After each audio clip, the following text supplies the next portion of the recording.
Hello, everybody. Thanks again for joining us, and we would like to apologize because you've once again found yourself stuck in K-Guard. I'm your host, Kevin Bradley, joined as always by my co-host, Mr. Kevin Gallagher, and we've got another action-packed, lovely episode. We're bringing the heat, even though it's 11 o'clock at night by the time we're filming this, but we do a lot. We're on hustle grind set mode to get you guys the content you so eagerly crave. And honestly, we just love talking to one another. Kevin even had to put on his fuzzy hat just to make it through the night. You know what? It's honestly, this is the only like blue fuzzy hat thing I own, and I'm on my Bills Mafia swag a little bit because we putting in work against Patrick Mahomes and the Kansas City Chiefs. This reminds me of the old days of the Blue Stampede, I used to call them, or something like that. Now we're just a bunch of criminals. Hey man, you know what? I can remember very, very, very firmly, very, very like vividly talking trash about Antonio Brown and how he was discouraging the NFL. And guess what? Antonio Brown is catching touchdown passes for me right now. Yeah. It's amazing. Cris Collinsworth needs to just shut the fuck up though. Like I think even Bills haters and Chiefs fans were thinking like this guy's just not saying a single good thing about Josh Allen for the entire time. The worst announcer in the history of the NFL. I do not know how that guy still has a job. He's just such an asshole. He always has been. He's just I used to watch him on Inside the NFL on Showtime, and I hated him way back then. He's just an asshole. And if I want you to know that if Kevin Gallagher has you on a shit list, you had to have fucked up real bad. I don't know, because this guy starts off like he'll talk about like AJ Agazarm, like I love you AJ, I love you, you're a great guy. Fully not true, but I got nothing good to say. I got nothing good to say about Cris Collinsworth. I wish I could preface that with, Cris Collinsworth did this. I just thought did he even really have? Is he a Hall of Fame wide receiver? I don't know. Did he even really have he was with the Bengals for 8 seasons. I know that. But I don't know. Did he have this amazing standout NFL career? I mean, is he even worthy of being in the broadcast booth? Come on, Chris. Let's talk. I want to just. I get that this is. It's fucked. No. I have him up. I already knew. I knew we were gonna. I was gonna force some way to talk shit about this guy into the episode. I'm sorry, jiu-jitsu fans, but this guy's such a piece of shit. We gotta put him on. We got so many pieces of shit to talk about. We gotta get this. The theme of the night is pieces of shit. It's gonna be a lot of pieces of shit. It's gonna build to a crescendo. Yeah, I want you to know that this guy decked out like football gear in the football uniform. That's one of the most intimidating silhouettes ever. I'm looking at this guy. Hang on, I'm gonna bring him up because we need to put him on blast. Just because I think if you manage to look this fucking dweeby in football gear, like what the fuck is going on with you? Like, dude, really? How are you looking like more of a nerd? You look like some dude that like snuck his way onto the field. He has looked like a douche for the last 40 years. It hasn't changed. It's just his hair got a little grayer, got a few more wrinkles. It's that same douchey, no chin, weird face. Like I'm gonna level with you. Brady didn't look like he belonged in football pads for a while, but then he became the greatest of all time, and so he gets to do whatever the fuck he wants. Like he gets a pass. This guy, people are not bringing up his football cred right now. They're just talking about how bad of a officiant he is, commentator he is. And I think as sports commentators, because that's what we are, we got to call him out because this guy's making us look bad. He's making the whole profession look bad. I remember when I was in the 90s, there used to be a show called Mr. Show with Bob and David. It was the original show with Bob Odenkirk. Yeah, Bob Odenkirk. Right? Yeah. If you haven't seen it before, some of you youngins, if you can even find it on YouTube, it was a great, great sketch comedy show. And they did a skit called Imminent Death Syndrome. And it was with this kid that came to play guitar. And he was taking guitar lessons. And like he was, just picking around the guitar. And they were like, yeah, dude, whatever. And like I guess his parents came in and said, hey, man, this kid has imminent death syndrome. So he constantly thinks he's going to die. And he's not really going to die. He just believes he's going to die. So the guitar player tells him, like the professional guitar teacher tells him, "Well, man, you're the greatest guitar player of all time, dude. That's amazing. You've got natural tonality or some shit like that." And really, in reality, he doesn't even know how to play the thing. And then they go into this whole skit where it comes out like a Jerry Lewis like telethon about kids with imminent death syndrome. It's really fucking hilarious if you can watch it. Anyway, long story short, I think the entire world has been fooled into thinking that Cris Collinsworth has imminent death syndrome. Therefore, they'd have allowed him to perpetrate and charade as an NFL commentator for as long as he has. All right. Soliloquy over. Yeah, no. All right, Cris Collinsworth, lifetime ban, lifetime condemnation from the K-Guard podcast. I'm just, for what it's worth. Just like pile us on. I feel like being in Buffalo, I want you to know, I think every major food chain regionally in the city has banned him. I'm pretty sure, like, if he goes anywhere, he's just going to get attacked, and the cops will ignore the call. Yeah, they gotta shuttle him right out of the airport. He's not even. The Bills are too good this year. Everyone's too on edge. We're the kings of the division, and it's everyone's on edge. We don't need this guy throwing his toxic bullshit. They just smashed Kansas City last night. Smashed them. Wasn't even close. In like the game of the season, they crushed them. Yeah, former. That was a Super Bowl team. They just rolled over, you know. Then my Rays lost 2 in a row to Boston. That makes me I'm sorry, man. Right. I almost canceled this. I was so distraught. I'm not gonna lie to you. But here we are. All right. Well, then let's just bump it right on over to some jiu-jitsu. Brief shout out to friends of the show, your allies and ours in the fight against looking like a piece of shit on the mats. You know, we're talking about No Judges Needed. Your one-stop shop for all of your jiu-jitsu/MMA apparel, from rash guards, fight shorts, to casual wear like hoodies and t-shirts. You know they got you looking on fleek. I think that's still cool to say. I'm pretty sure we're good there. On fleek, yeah. Jiu-jitsu owned and operated, so, you know, if you're buying from them, you're reinvesting in the community we all know and love. So go on and show them some love. You know, deck yourself out in time for the holidays or the jiu-jitsu dude or dudette in your life. Go get him some gear. NoJudgesNeeded.com. We need to come up with a new. We're going to come up with a new promo code. We got to come up with something for those guys. Yeah, let's get him on. I'm happy to throw people his way because Trinity BJJ will get you a discount for right. Trinity BJJ, yeah. That's my gym's promo code. Yeah, or where's Kevin's rash guard 49? That's Or you could just send me $50. Yeah, no, exactly. Just send $50 care of Kevin Gallagher. Just Venmo me $50. And we'll just call it a walk. He's going to send you an email back saying to expect your rash guard soon. Ignore that. That's spam. They could put that in the spam folder. It's reminding me that I just need to get back. I need to get down to Florida. Hey, Kev. Yeah. Nice hat. Thanks, man. All right. Yeah. Let's talk about Polaris. Huh? How about that? It's an event that you really wanted to talk about. The boy down under, Craig Jones, had a standout show. But any other matches on the card really grab your attention that you'd want to talk about before we get into the main event? Yeah, you know, I was kind of peeking back and forth at a couple matches. I was sitting at the beach. You know, I wanted to talk about Polaris not because I thought the level of jiu-jitsu was that much more outstanding than any other level of professional jiu-jitsu I've watched, because like I am still of the opinion sometimes that professional jiu-jitsu is an arduous task to endure. And I hate to say that out loud, but it's just the facts of it.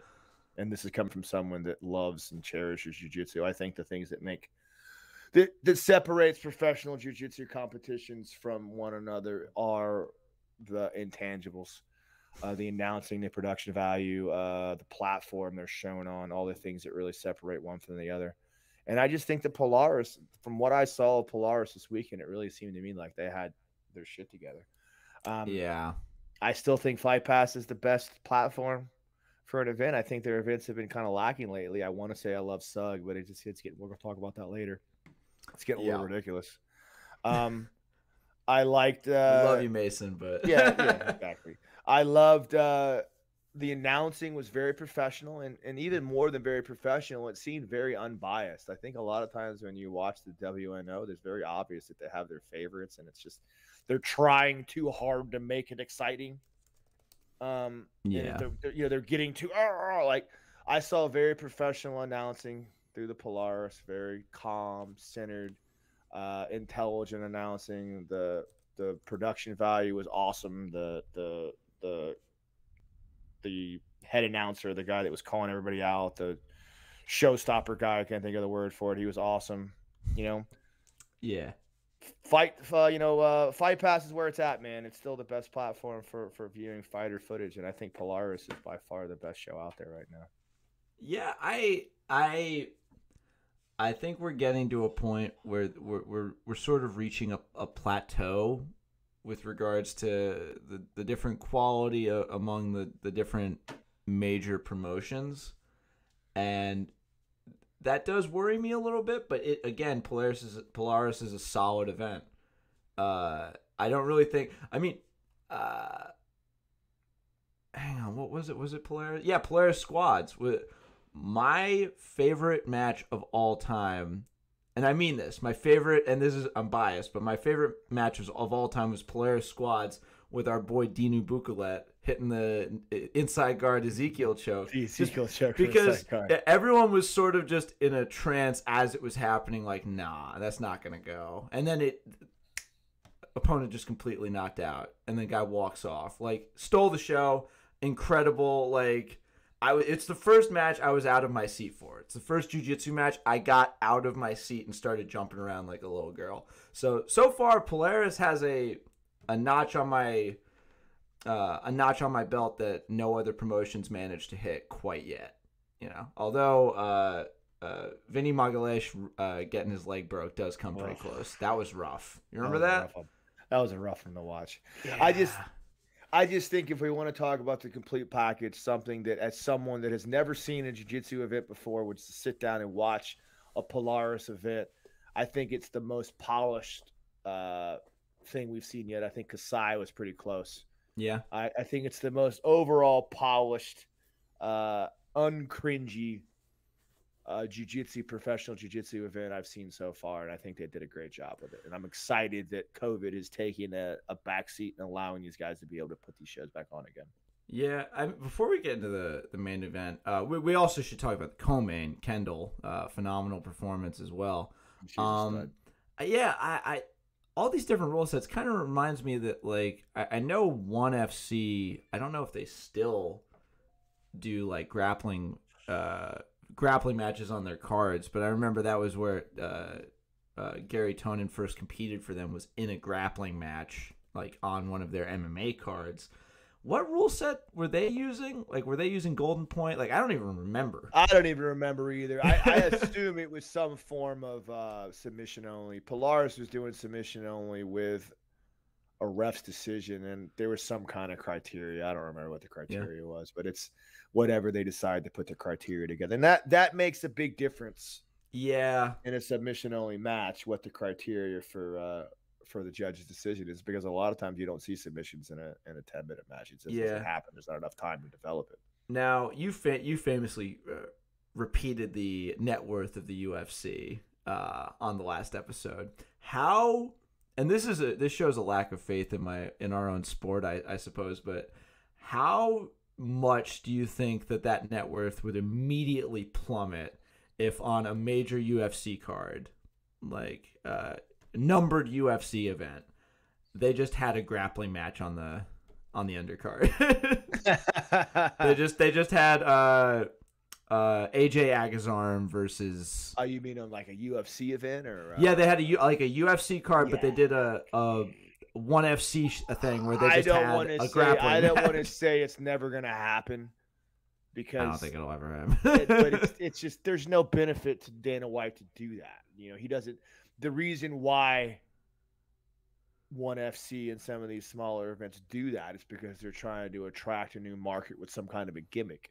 The UFC doesn't need to attract a new market because they are the market. They don't need gimmicks to bring people in. I say that, and then they do some shit like the BMF fight or whatever the fuck they do. But they don't need gimmicks. Apparently, they have enough of a organic or diehard fan base that they're cool with what they just need to do. What they do. If it ain't broke, don't fix it. I mean, I know exactly like two people in jiu-jitsu that mainly watch jiu-jitsu matches and don't really care about MMA. Like, but in the bigger conversation about how much of the jiu-jitsu loving population are also huge MMA fans. Like, how many jiu-jitsu purists where they're just getting excited for Kasai and Polaris squads and Submission Underground? Like, is that a noticeable number? No, I mean, it's a noticeable number in the jiu-jitsu community at large, but I don't think it's anywhere near what the UFC does. And the biggest thing of it is that, you know,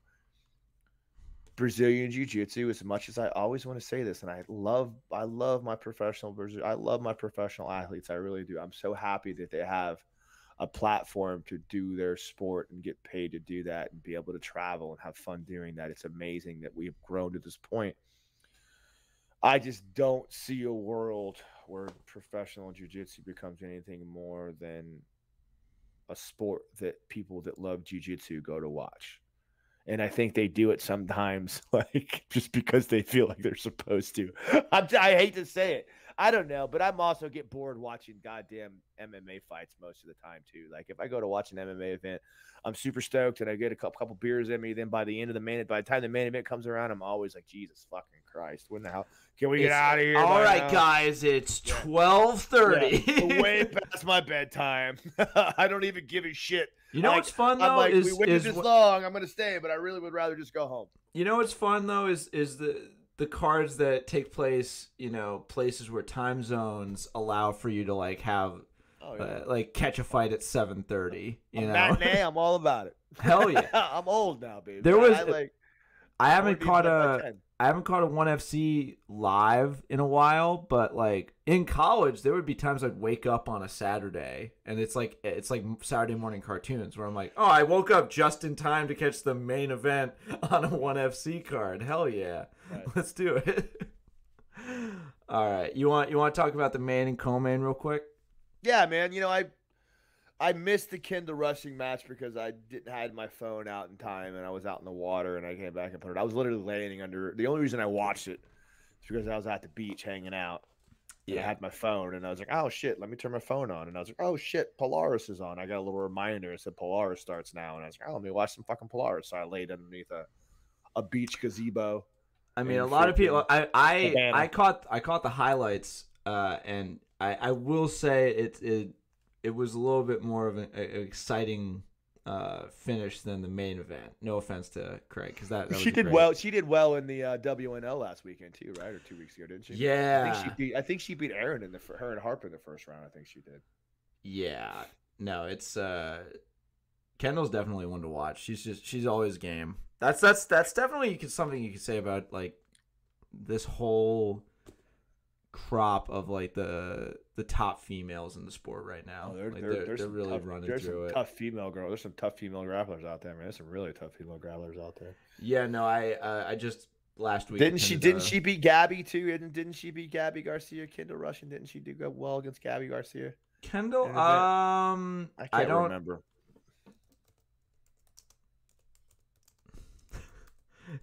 I know they've fought a bunch. No, I think that their last back and forth was at Fight to Win 142, and it looks like Gabby beat her there. But you know, obviously, game opponent. Like if she's continually going up against Gabby Garcia, that's no joke. The Craig Jones match was marginally entertaining. It didn't seem that Davi Ramos was interested in really engaging in him. And there was a couple odd situations, a couple weird headbutts from Davi Ramos getting a little bit too rough, kind of kicked Craig Jones in the face. And then there was a really weird that they went off the mats with the scramble. A classic argument over the restarting position. Two guys on, and I won't say it's a Brazilian thing, but it's kind of a Brazilian thing. Well, you know, both guys unwilling to give on this restart position. You know, I guess Davi Ramos was kind of right. Depending on when you stop the action, he didn't want to sit back into his guard with his feet up in the air as Craig Jones kind of had him when time stopped. He really had his feet up in the air, and Robbie Ramos's back was on the ground. He wanted to start up in a full butterfly position, and he was just going to stand right up again, and Craig was arguing with that. And then eventually, after about 3 minutes of back and forth, Craig Jones was just like, whatever, I'll just start on my butt. I don't care. Let's just move this thing on. And you could tell it really caused some shit. And then Craig really came after him hard based upon that. But again, Dobby didn't want anything to do with any of his guard. He just ran away every time he inverted. Didn't really do any significant guard passing. He dove for his little armbar dive thing that he submits a lot of people with, and that was about it. Yeah, I mean, do you think Craig's game has changed at all since like the DDS split and like the B team move? Because it feels like he's just I don't know. I was kind of I was wondering if we were gonna see different stuff from him. You know, I got the sense that everyone was going to be changing it up a little bit, but you know, if it works. I mean, I don't. Craig Jones's game is definitely way more dynamic than it was, 3 years ago. He's definitely more. He was definitely just a strict leg lock guy for a while, and now he is adding more back takes into his game. He's become a much better wrestler.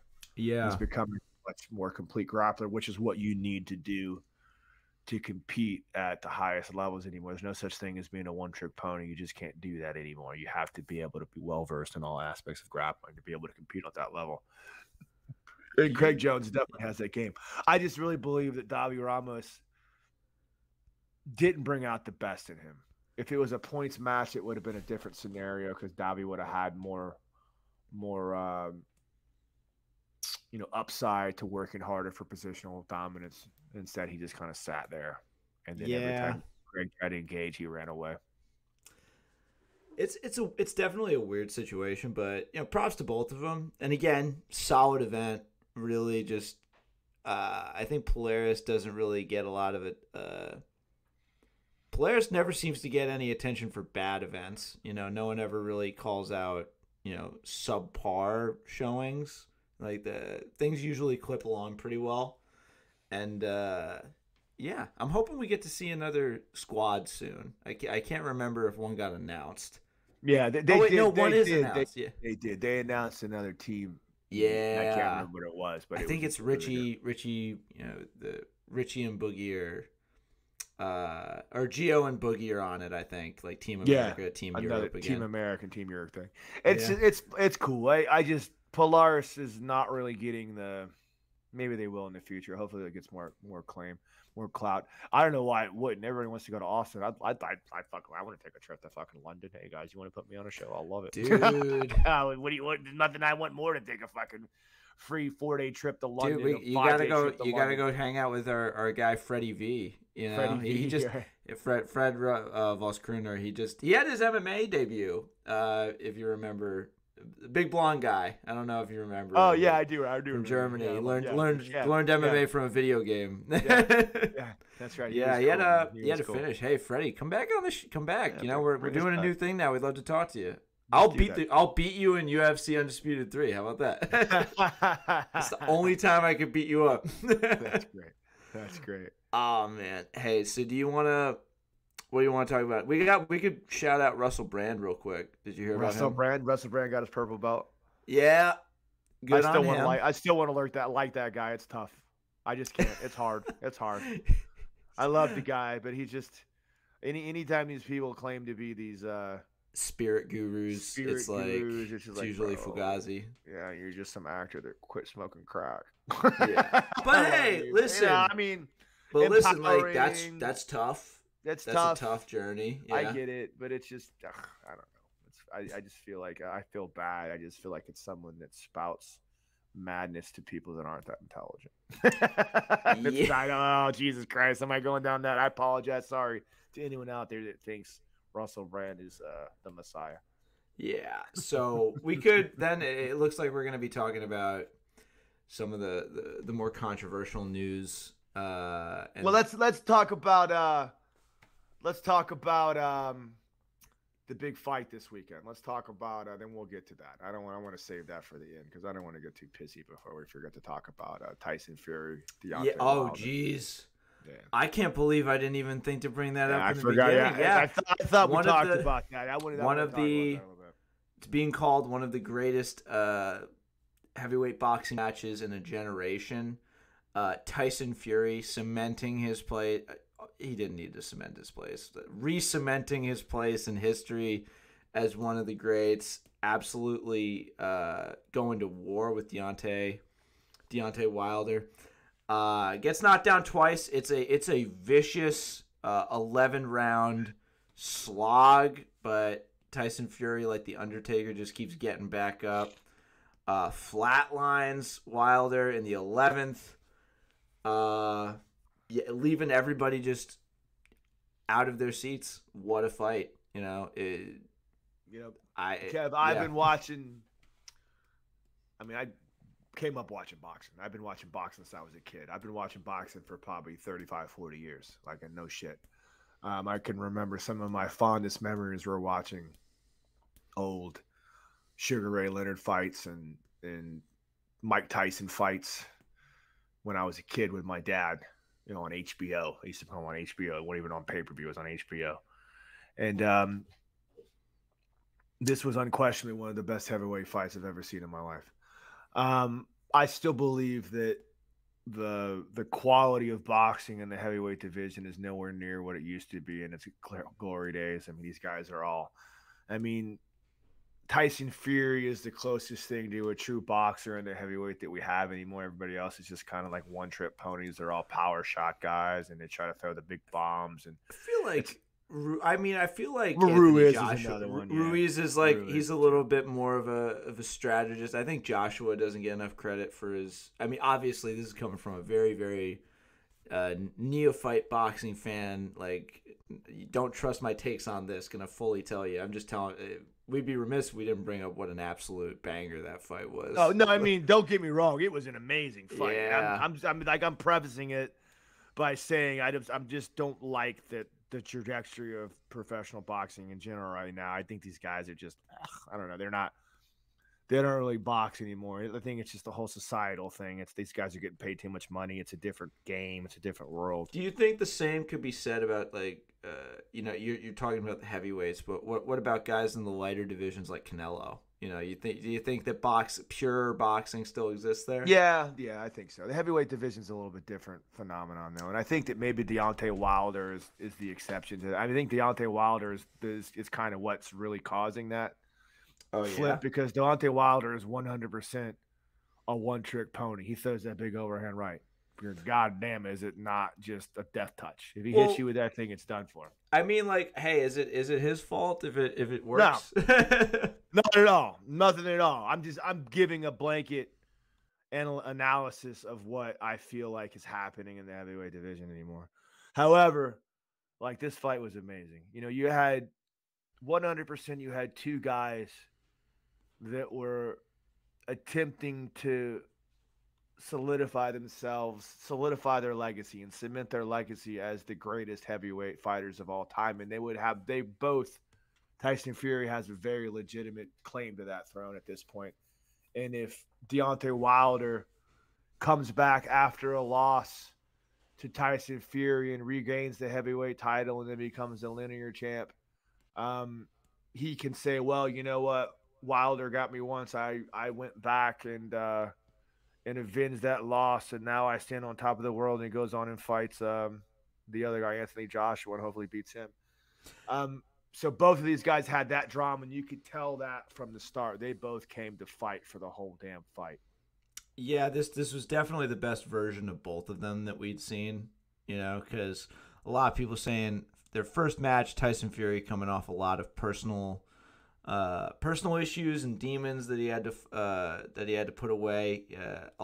He himself and his father admitted he came in a little underweight, under-muscled, and saying that made him a little bit more vulnerable to, that droppage that everyone thought was the end of their first match. And I think him standing up that way, that was what made us care about the rest of the Undertaker. That was the thing that was we need to see this twice again. We need to see this two more times. Although after the second fight, I think a lot of people were just going, I want him to just fight Anthony Joshua now. Yeah. Like, I want him to be able to go fight Anthony Joshua. But still, Deontay Wilder did enough to deserve a rematch. He was definitely 49 wins with 48 knockouts or some crazy shit like that. 44, 43 or it was something insane. His knockout percentage was nuts. A lot. And granted, this time he didn't make any comments. I think after the second one, a lot of people got sour on him because he kept saying like, "Oh, his gloves didn't have padding, and also my suit was too heavy." Yeah, so yeah, right. There's none of that this time. No None excuses. of that this time. No excuses this time. You know, it was the classic example of Deontay Wilder is very accustomed to being the bully and being the strongest man in the ring. And he throws that punch, and when he hits people with it, they just crumble, and he's very used to that. And he finally came against a guy that was bigger and stronger and more physical than him that he could not demolish with that one punch. And, you know, he didn't know what to do. And it's no testament that, you know, it's a very big testament to the mental toughness of Tyson Fury, because you have to know that Tyson Fury knows he's going to get hit in this fight. He has to recognize the idea that this is a war of attrition. This fight is going to be a war of attrition. Wilder came out with a great game plan. He started working off of his jab, which is something we'd never seen before. It was just in his early days. They were talking about, the announcers were talking about in the fight, how he got back to his fighting off of his jab is what he did. Helped him to win the bronze medal. He was a little bit more dynamic of a boxer in his earlier days, and he just started throwing that big two because he figured out it would work. So he started working off his jab. He was getting Tyson Fury to back up and working around. Unfortunately, that type of movement takes energy. And what happened? Wilder got tired, and Fury started to capitalize on his tiredness, started to pull. Every time he went up in the clinch, he would pull his head down under his arm and just get him tired and wear him down and be the bigger man. And throughout the course of that, like, Tyson Fury was getting pummeled. He got hit so goddamn hard. I think in the fourth round, he went down twice. Yeah. And with shots that would just murder anybody else. Everybody else is dead at that point. And he gets back up and keeps going. And then in the 11th round, he was fresh as a daisy. 10th round, he was fresh as a daisy, moving around, and he just ended up, you know, breaking Wilder's spirit, his championship heart, man. Even in that, sorry, Kev, I'm talking too much. You're the guy with the real striking experience. I want to hear your opinions on this. This is the one thing that I thought was probably the most amazing moment in the entire fight. And it was just such a, you know, as much as I want to say this and that, I cannot, as much as I want to say how great Tyson Fury was and how amazing his game plan was and what a true champion he was and how he fought that war of attrition. He knew coming into his fight, it was going to be a long fight. He wasn't going to end this fight early. There's no way he was going to do that. Tyson Fury, Deontay Wilder wanted to win, and he is a great champion. He knew he was going to get clipped. He knew bad things were going to happen, and he was going to have to live through that. And he got to that 10th round, and he clipped Wilder hard, put him down. Like, everyone was like, oh, this is it. Wilder is done. He had about a minute left in the fight, and he had to get back up. And for that last minute, man, Wilder really showed the heart of a champion. It was so impressive. He came back. He had Tyson Fury pretty seriously hurt. And I really believe that the bell saved Tyson Fury in that 10th round. But unfortunately, coming into 11th, Wilder just had nothing left in the tank. He was already broken. He had already just got pummeled by Fury, and Fury was fresh as a daisy and came out and outboxed him and eventually put him away. It was just such an amazing, dramatic fight. It's the thing that we really love to see in professional fighting. Unquestionably, one of the best heavyweight fights of all time, and I don't care what anybody has to say. Yeah, this is one that's going to get replayed a lot. It's a lot of archetypes getting boiled down, the back and forth, the storyline going in, what's on the line for both of them, where they go from here. I think Wilder soured it by still kind of being a little bit of a prick at the end by saying, like, I don't want to shake your hand and all that bullshit. Yeah, they don't like each other. They you could see in the stare. How do you not like? That's the thing, is how do you not like Tyson Fury? Like, he just wants to tell you about Jesus and, like, be a big old cartoon character. He looks like a guy modeled for Mike Tyson's Punch-Out, genuinely. Like a 20-foot tall, big old weird dude. I don't know much about I don't know much about this fight, to be honest with you. I didn't even know they were going to fight this weekend until I saw the weigh-in on Friday night. So it slid under the radar for a while. It was like it was a real stealth thing, which I thought was kind of interesting. So I don't know the hype. I don't know why they hate each other, who is talking shit to who. I don't know any of that shit. But apparently they did not like each other. You could see the anger and the ferocity in their eyes when they had the post-fight introduction. Yeah. And I don't even think they shook hands before that.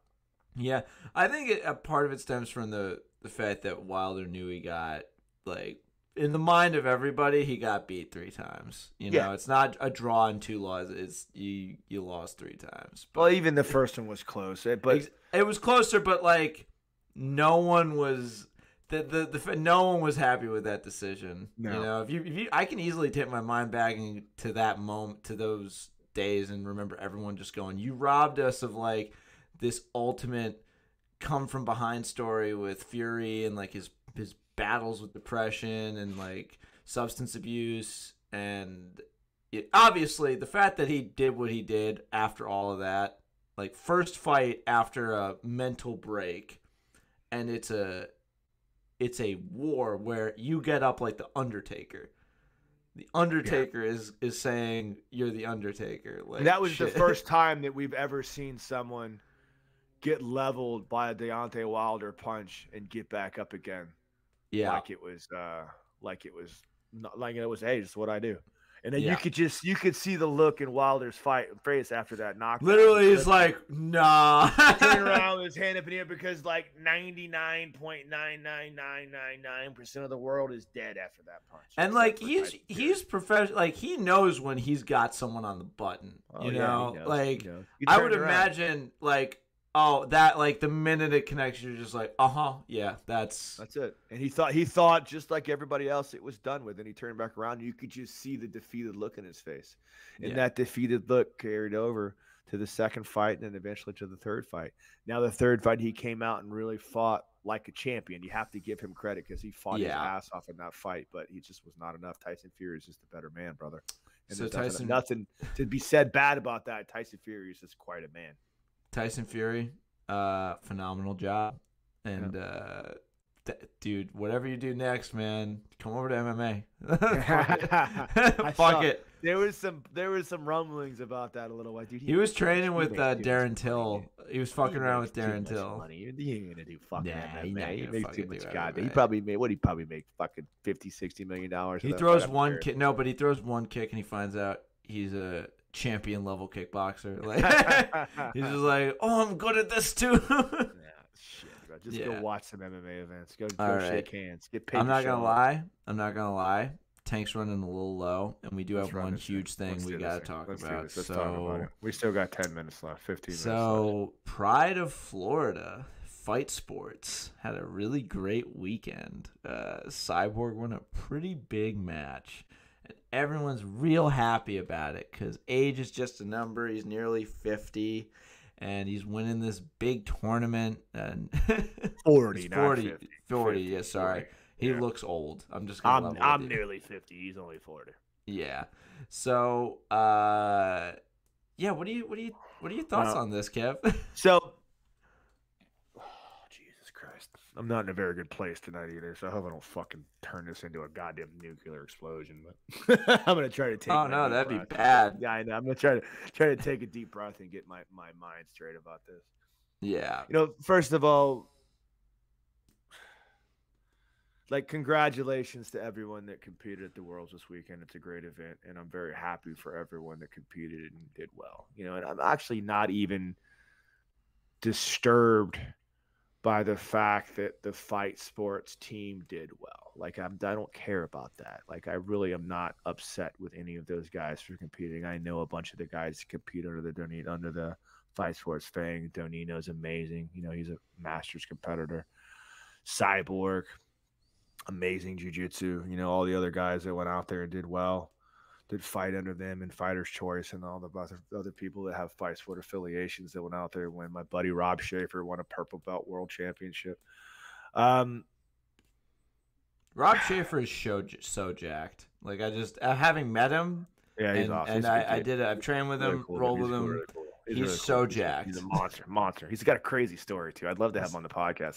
Financial, like going from Wall Street to just being a maniac. He has led a really fucking amazing life, and he's a really cool guy. It's just, I can't help but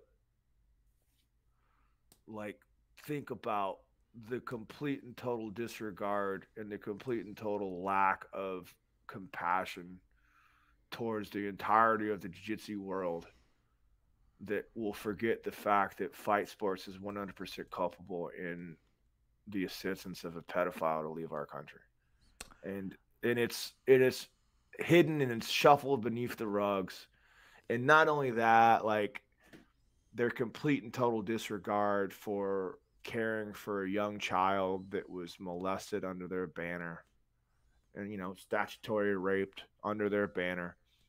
And not only that, there's tons of videos of Cyborg and Victor Hugo almost throwing it in our faces and saying that we are just a bunch of haters because we even deem it responsible to mention the fact that they did these things, which they 100% fucking did. They 100% helped Marcelo Concalves, whether they did it, whether they paid for his fucking legal fees, whether they fucking shipped him out of the fucking country, because I think they fucking did, but that's not beside the point. I can't fucking say anything and I can't fucking prove it. But it's pretty fucking obvious, right? Looking at the fucking paper trail, it's pretty fucking obvious, right? Yeah. These guys, and I hate to fucking say this, and it makes me fucking sick to my fucking stomach. These fucking guys, not only, like, if they were fucking smart, they would sheepishly say, yay. If Cyborg, like, just for reference, Cyborg made, I don't want to share it, like, because I don't want to, like, show it on screen and just give him and his, like, 7, like, holding up the 7 for his 7, like, Nogi Worlds. I don't want to give him any more FaceTime. But he just made this super long, hoity-toity, like, post about, like, endurance and mental toughness and what it takes to win and be a champion. The hard times. And UFC fighters, champion level grapplers, like verified accounts and like famous people in our community, all in the comments saying you're a monster, you're a legend. Oh, dude, you're so cool. Like thousands of likes. Like no one gives a shit. He released some Band-Aid changes to policy that should have been there from the beginning with fight sports. It was just 100% a PR move. No one gives they don't give a fuck. They don't give, what did I say? This is one of my like Goncalves if they gave a fuck, Marcel would still be in the country. Yeah, you know that whole thing. Allegedly, they this might have. This is my favorite thing to say. I talk about. I say this a lot. I wanted to put this in my article one winter. That whole thing about the like we have a new board of directors that's going to look into sexual abuse charges. You know what it looks like to me? Like in Derek Zoolander in the movie Zoolander when they who read the Foundation for Children Who Don't Read Good. Yeah, the Foundation for Children that can't read so good. It's just a fucking joke.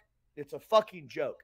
And these guys are laughing in our fucking faces and telling us all we're fucks. When regardless, no matter what, this is what pisses me off. If they didn't help him get out of the country, if they didn't pay his legal fees, that's all cool, man. They 100%, no doubt in my fucking mind, don't give a shit, and they think that Marcel did absolutely nothing fucking wrong, and they still to this day have not called the little girl that was molested, have not done anything to help her whatsoever. Not only have they done that, they convinced the entirety of the fight sports community that she was the fucking blame. And I'm fucking sick of it. I'm fucking disgusted. I watch it every fucking day, and I turn on fucking Instagram, and I don't give a shit because I'm not a fight sports fucking hater because I used to like you fucking guys. I put up with the shit. I went to your fucking camps, and I talked to you people, and I was nice to everybody because in my mind, I was like, you know what, it's fucked up. and they're looking after their boy, but at least he's going to go to fucking jail. At least he's going to go do what? 2 fucking years for statutory rape, and then he's going to get shipped out. Your boy can't do 2 fucking years. He's that fucking soft. You got to go through all this shit. It's a fucking disgusting thing, and it makes me fucking angry, man. Because I'm not Mo. I'm not Mo Jassim. I don't have a bone to pick with you fucking guys. I'm just Kevin Gallagher from Tampa, Florida, that gives a fuck about jiu-jitsu and cares about a fucking little girl that got fucking abused, you fucks. That's what I'm fucking mad about. And now the jiu-jitsu world just forgets about it like it's no big fucking deal. It's fucking disgusting. Every time I see another fucking fighter that gets signed to fucking Fighter's Choice, I'm fucking mad about it. It's more bullshit that's destroying what I love, the sport of fucking jiu-jitsu. And I'm sorry. I apologize. I got a little heated up. No. We toned it down a little bit. No, nothing I said is wrong, by the way. Unfortunately, nothing I said is not verifiable. Unfortunately, it is a result. It is a consequence. Abuse has happened in every major sport, but I feel that the shit that gets done here is so brazen and so obviously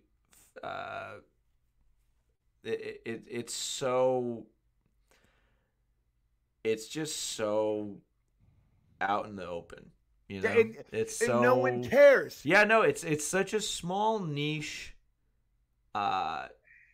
sport, you know. It's more a hobby than it is a sport for most people. You know, most people think of martial arts in general as a hobby. It's like a thing you do to unwind and like to maybe better yourself. You're not thinking of going pro. You're not. You're thinking of, this is just going to be something that enhances my life, you know. You pick up a baseball bat, you lace up some Jordans, you know, you're in the back of your mind, you're like, oh, NBA, MLB, NHL, NFL, like there's a maximum level that you could do this where you're a god. And I'm sorry, jiu-jitsu athletes, but in those major sports, nothing about this would be right. It's not like there's any difference. But I think that the insecurity of the fact that people are training all the time to do something at the highest level and so few people really give a shit, maybe that helps contribute to this, like, well, I gotta be super controlling and fucked up, where I gotta ruin someone else's experience. I've got to corrupt, and I have no idea.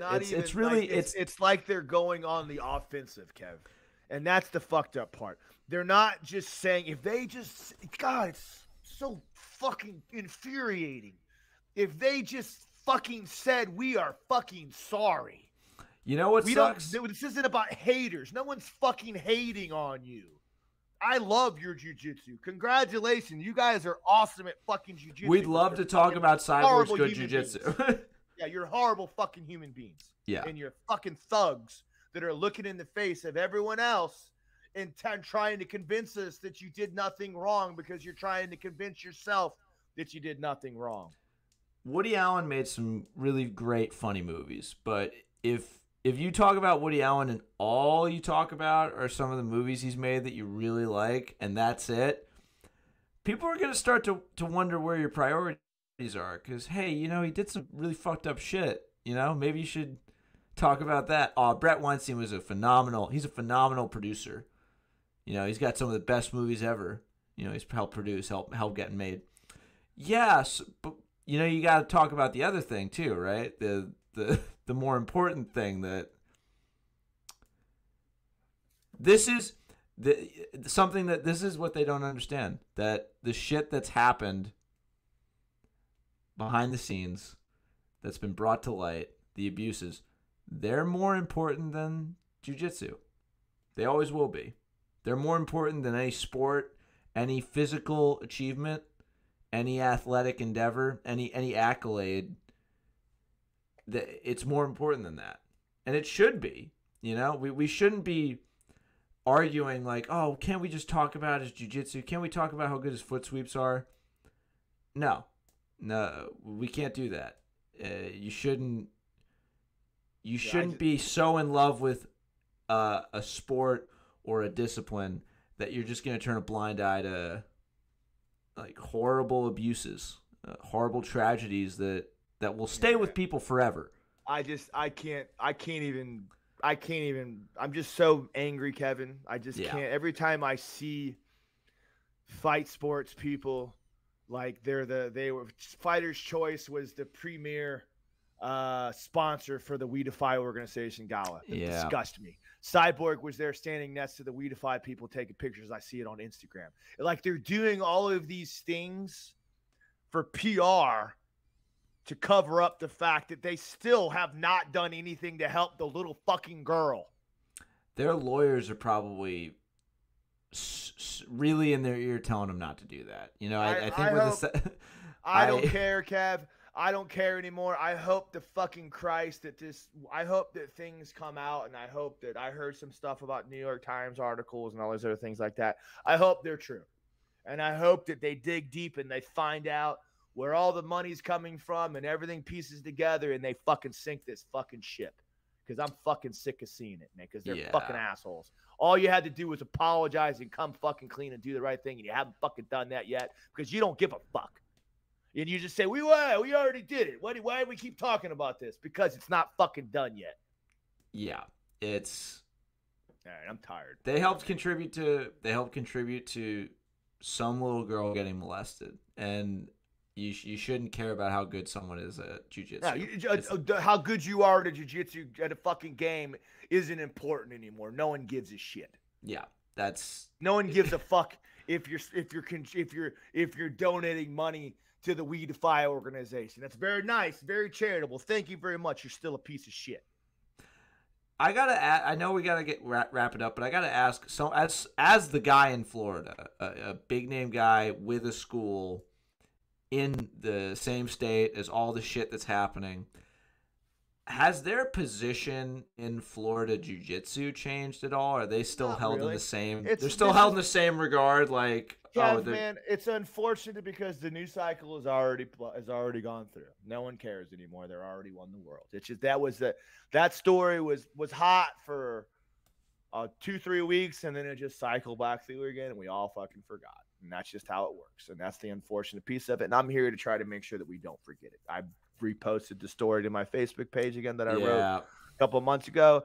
Or whatever, how long ago it was, and I'm now after the Worlds, we're doing this podcast, and I hope it gets some coverage because eventually it'll just blow over again, and no one will give a shit again. But I just can't live with it. You got to be on the record. There's something to be said about being on the record. Just saying, like I tried to get people to remember. I'm on the record with it, and my goddamn moral compass will not allow me to forget it because every time I see it, I just get fucking mad. And I can't not be angry about it anymore. And I can't not say anything about it anymore. It's not the way I was fucking raised. And unfortunately, if this story does not continue to fill you with a lot of really strong feelings, I would ask that you maybe I'm not gonna yell just because I'm not in the mood for that right now.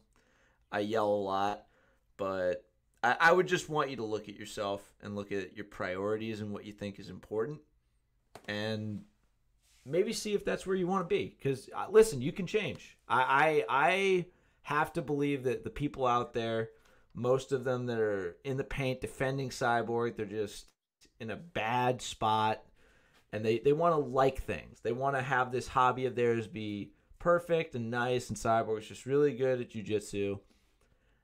I get where you're coming from, and I get that the world sucks, and it sucks that this little hobby has to also suck sometimes, but that's the way it is.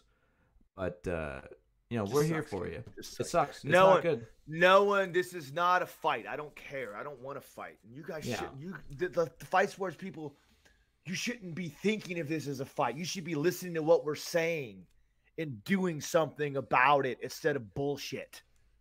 And that's what's happening. It's just bullshit. It's all bullshit. And thankfully, there are people in the culture that are helping. That are helping to keep the word alive about the shit going on. And that's it. That's about it. All right, man.